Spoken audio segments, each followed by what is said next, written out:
attract all resources towards you. તમારો અહમ નાનો હશે, તમે સરળ હશો. તમારો અહમ નાનો હશે, તમે સરળ હશો, તો કેટલા પ્રકારના રિસોર્સિસ કુદરતી તમારી પાસે આવી જશે. પ્રમુખ સ્વામી મહારાજને એક સંતે પત્ર લખ્યો ને કહ્યું કે વરતા તમે ઉત્તરમાં અંગ્રેજીમાં લખજો કે આઈ બ્લેસ યુ. પ્રમુખ સ્વામી મહારાજ અક્ષર લખી શકતા હતા કોઈ સંતની મદદથી. આઈ પછી ગેપ BLESS ગેપ YOU લખ્યું.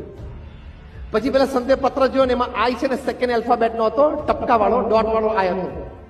એટલે સાહજિક જ પેલા સંતે કહ્યું કે સ્વામી અંગ્રેજી વ્યાકરણનો એક નિયમ છે કે ફૂલ સ્ટોપ પછી પહેલો અક્ષર જે આવે કેપિટલ લખવો પડે એટલે આઈ કેપિટલ થાય. પ્રમુખ સ્વામી મહારાજે ખૂબ સુંદર શાણપણામાંથી ઉત્તર આપ્યો.